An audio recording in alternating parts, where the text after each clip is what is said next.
Well, Yvonne's from Zimbabwe, and I lived out in Zimbabwe when I was a young guy. And Yvonne was one of the very early people that, in my ministry, came to be baptized. And she's still around today. And one of the things you worry about is, when you baptize people, is, are they going to last? How long do they last? Because so many people fall away.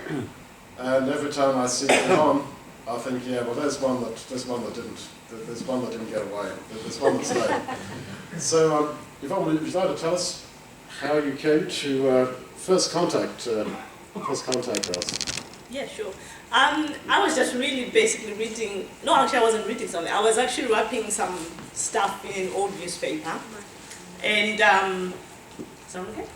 Yeah, so I was wrapping some stuff in an old newspaper that I just found at my cousin's house, preparing some stuff that I needed to take back to my house. So then I just came across an article that basically said free Bible correspondence course. So I thought, oh, this sounds interesting. I'll cut out the little bit and I will, write out to ask for this. So my cousin was looking at me and said, what are you doing? And I said, well, I'm taking the slip. They are obviously advertising for free Bible correspondence. He said, well, what would you like to do? Why do you want to do that for? You already got a religion, you're Catholic and all that stuff. And I said, yes, but it would be just interesting to find out what else they could be talking about. So I'm always one of those people, always had a curious mind and wanted to find out more about the Bible and what God wanted from us. So I wrote out for this correspondence course, and a few weeks later, or probably a few months, I can't remember exactly, the paperwork came through, and I started obviously going through the Bible correspondence course, which took me quite a long time to get through because I used to do things, and if I make mistakes, Duncan's father, Marcus, was very, very strict. He would send me back. And then I'm thinking to myself, what's the point of doing this? Obviously, if they can't get me, if they don't want to give me the answers or whatever, I'm not going to bother. So sometimes I would just go on a half and I probably won't complete it for a while, and then I'll go back to it, and then I'll just send it off. It was actually quite challenging because we didn't have any Bibles at home. Even though I went to church every Sunday, I knew a little bit about, obviously, the New Testament from what the priest told us. But I always wanted to know more about what happened to the story because we only had half of the story. And I wanted to know what happens after that. But I didn't have any access. And in those days, there was no internet. So obviously, whatever information you have is what you have. So it was really hard sometimes to actually get to know the right answers that I was required to obviously complete according to Marcus's obviously very strict marking rules. So I used to do the best that I could possibly do. I think the other bit that I really struggled a lot with was the sort of like the old traditions about Satan and the devil and all that stuff. It took me a long while to get through what he was obviously telling me, that what the Bible was saying and what I'd always obviously been brought up to believe, that what the devil is and what the spirits and the culture that I was obviously coming from. But anyhow, as time went on, I got more and more interested. I, got myself an old Bible. I can't remember exactly where I got that from, but I obviously started to read a little bit more about it and basically get to answer my questions. And at the end of it, I did manage to complete the questions and actually go through the whole correspondence course, which was to my surprise that I was actually going to be able to do that. So when I completed that, the next stage was what's going to happen now. So I got a letter to say that there were some Christadelphians coming to Zimbabwe, and this is where they were going to be meeting, if I might be interested to go and meet up with them. So I had to try to figure out the best way I could do that because I was brought up in a very strict family, and to try to just say I'm going to go off and see some religious people who are coming from abroad wasn't the damn thing. So I had to obviously sweet talk my mom and try to find out the best way I could possibly do and use my pocket money to go to the city and meet up with these people in a hotel, which was obviously a little bit worrying because you just don't know who you're going to be meeting. But when I got there, there was a small group of Zimbabweans already who had been baptized, I think, the previous year. So it was really nice to just get to know some people who were the same age as me and also, believing in the Bible. So I started going there every Sunday, meeting up with them in the afternoons, because the deal was with my parents that I had to go to my church in the morning on Sundays, and then we can go to meet up with these friends that I was beginning to get to know. So as time went on, I got to the time that I had to think about baptism, but the problem was I was already baptized as a Catholic. So how was I going to go through that? So I tried to figure out the best way to tell my parents, but they wouldn't hear none of it. So they noticed that I changed because I was reading the Bible more, I was questioning things, and I was getting to be more and more interested in my Christian life. But in the end, I decided the best way to do it was to just go and get baptized without telling them, and then I would tell them later. It was much easier that way.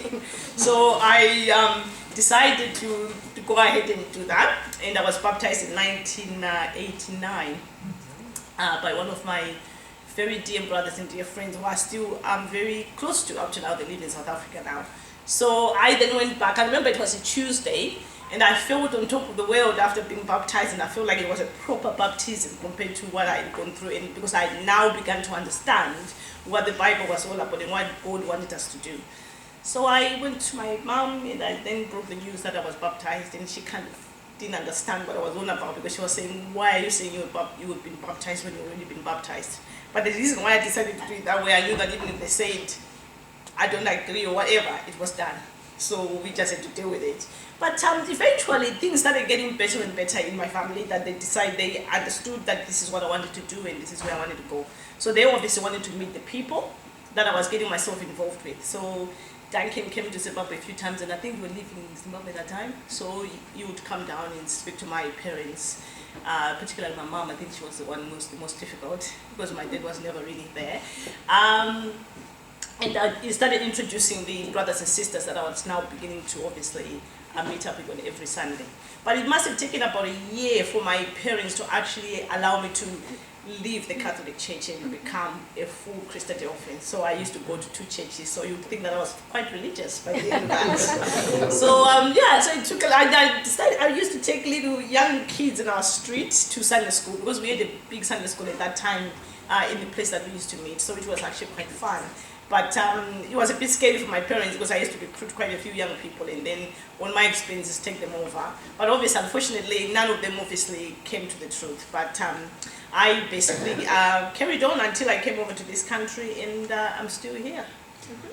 So you're still here, but many people get baptized and they're not here. Sure. They fall away. Yeah. And that concerns me. And you didn't. You didn't get away. So why do you think that is, and what do you think we can do better so that all these people who get baptized remain and don't drift off? Yeah. I think it depends with the reasons why you come into the truth. As you can imagine, in Zimbabwe, it was the times that probably any churches were coming in, new churches were coming in to introduce the truth. People were going there for a variety of reasons. It could be that it might be the gateway to a better life, and you've got all these English people coming in, and you think, okay, they're coming into the country, the chances are I might get something out of that. So they might find that later on that it isn't what they always expected, and that is, their life is still just as bad or as very dire as it was before they knew the white people coming into the country. So they might decide that their faith probably wasn't strong enough. And the other thing as well is the culture and the religion that they would have been brought up with, which can be very, very difficult to come away from, particularly when you start dealing with the devil and the old, the spirits. You've got the culture pushing you in one way about certain things that you must believe, and then obviously you've got the religion that is also saying other things. So the conflict between the two can make it really difficult for people to actually then decide to take the next step forward, or to actually stay within the church.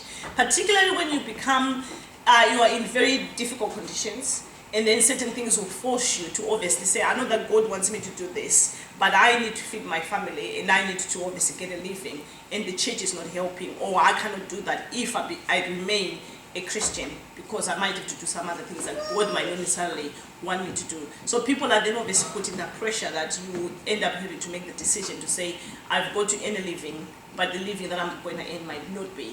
Yeah, I hear you, but Yeah. what can we do to try to help folks not go down that path? I think, I don't know, I don't think there's a right answer or there's a quick answer for that. The thing is, I think it's just having to be understanding of the background of the people that you are preaching to.